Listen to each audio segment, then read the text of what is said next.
हिंदी हमारी चल रही थी और हिंदी में हम साहित्यकार, लेखक, कवि देख रहे थे।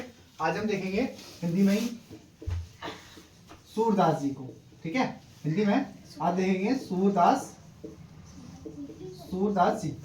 सूरदास जी देखेंगे। देखो, सूरदास जी को भगवान श्री कृष्ण का बहुत बड़ा भक्त माना जाता है, अनन्य भक्त। ठीक है, जिसके कोई ऊपर हो ना, इतना बड़ा भक्त। ऐसा माना जाता है कि उनको जो सूरदास थे, सूरदास जी को जन्मान अंधा बताया जाता ना, सूरदास जी को जन्मान अंधा बताया जाता। उसके बावजूद भी जो श्री कृष्ण, वो जो सूरदास जी होते हैं, वो श्री कृष्ण की बाल लीलाओं का, उनका वो कैसे थे, कैसे दिख रहे हैं, उनके रूप का, सबका वर्णन वो कर देते हैं फिर भी सूरदास, है ना।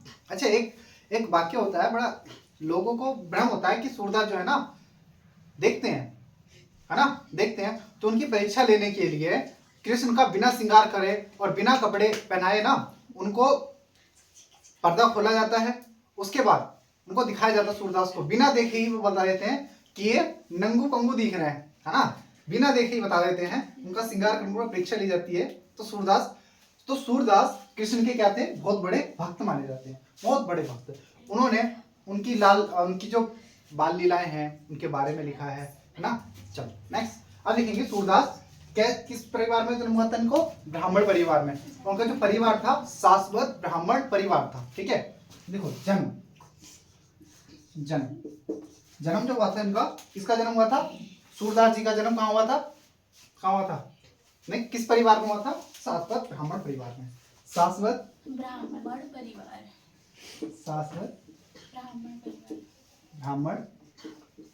परिवार में। और एक बात, मैं हर वीडियो में बोलता हूँ, थोड़ा सा टाइम लूँगा, मुझे पता है आपका टाइम बहुत ज़्यादा कीमती है, तो आपको ज़्यादा से ज़्यादा हमारे चैनल को सपोर्ट करना है, शेयर करना है, लाइक करना है, कमेंट करना है, और जाके पूरी प्लेलिस्ट देखो जिसमें पिंकी मैम के द्वारा जिला सीरीज पढ़ाई जा रही है। ठीक है, थोड़ी सी हंसी आ रही है मुझे। पिंकी मैम के द्वारा जिला सीरीज पढ़ाई जा रही है और आरती मैम के द्वारा हिस्ट्री पढ़ाया जा रहा है, मतलब उत्तराखंड की जो हिस्ट्री है वो पढ़ाई जा रही है। मुझे खुशी हो रही है कि हम लोग कहीं ना कहीं आपकी परीक्षा में कहीं ना कहीं कुछ ना कुछ थोड़ा सा भी अगर अंश रखते हैं, हमारे पढ़ाया हुआ आपके अगर परीक्षा में आता है तो हमारे लिए बहुत गर्व की बात है ना। इसलिए मुझे हंसी आ रही है कि कहीं ना कहीं हम अच्छा काम कर रहे हैं, है ना। चलो नेक्स्ट लिखेंगे हम सूरदास जी के बारे में। देखो, ये जो है ना, एक संप्रदाय था, पुष्टि मार्ग संप्रदाय। देखो, यह है पुष्टि मार्ग संप्रदाय से थे। पुष्टि मार्ग संप्रदाय के प्रवर्तक माने जाते हैं, संप्रदाय के प्रवर्तक माने जाते हैं, या थे, पुष्टि मार्ग संप्रदाय के प्रवर्तक माने जाते हैं। ठीक है, इनकी कवियों में अष्टछाप मिलता है। ठीक है, अष्टछाप कवि थे, कौन थे, अष्टछाप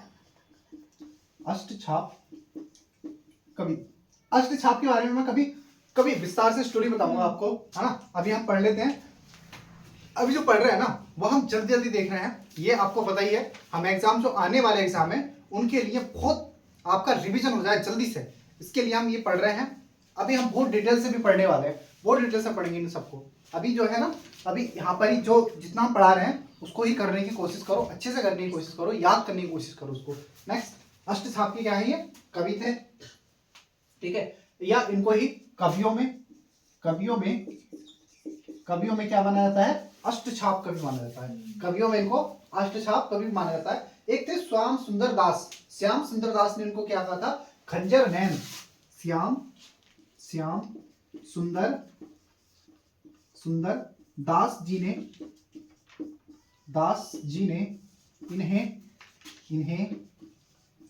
इन्हें क्या कहा था, खंजर नयन। क्या कहा, खंजर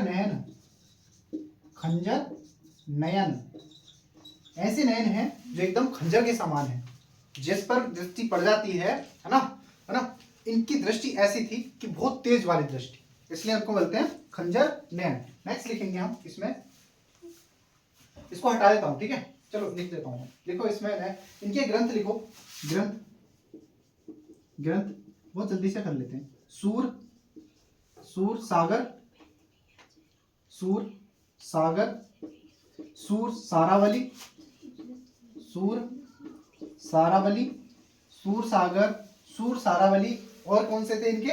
सूर सागर, सूर सारावली, साहित्य लहरी, साहित्य साहित्य लहरी, है ना। एक दमयंती आता है, दमयंती करके आता है, सूर सारावली और नल दमयंती। इनके अन्य थे नल दमयंती, नल दमयंती, नल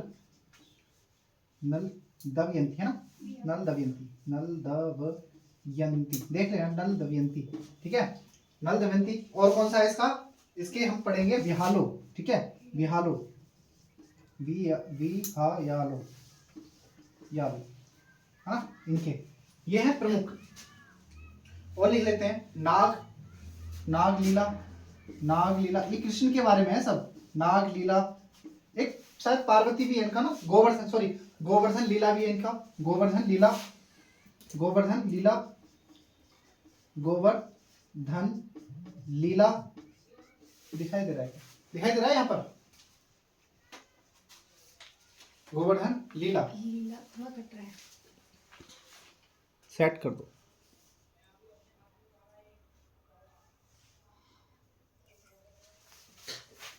ओके, गोवर्धन लीला। उसके बाद इसमें देखेंगे सूर पच्चीसी, भ्रमर गीत, सूर पच्चीसी, सूर पच्चीसी, नहीं दिख रहा है सूर पच्चीसी, ठीक है। मैं बोल रहा हूं, अगर नहीं दिख रहा है ना तो आप एक काम करता हूं, इसको हटा देता हूं मैं, ये लिख उतार दिया होगा आप सबने। चलो इसको लिख रहा हूं, सूर पच्चीसी, सूर पच्चीसी। एक है भ्रमर गीत, भ्रमर गीत, इतने सारे इनके क्या हो गए, इनकी रचनाएं हो गई, इनके ग्रंथ हो गए, इनके ग्रंथ हो गए। अब इनको ना कृष्ण का अनन्य भक्त, ये तो मैंने बता दिया, इसको लिख लेना, ये कृष्ण के अनन्य भक्त थे। और इनकी भाषा लिख लेते हैं, इनकी भाषा क्या थी? ब्रज भाषा, भाषा थी ब्रज भाषा, भाषा कौन सी थी?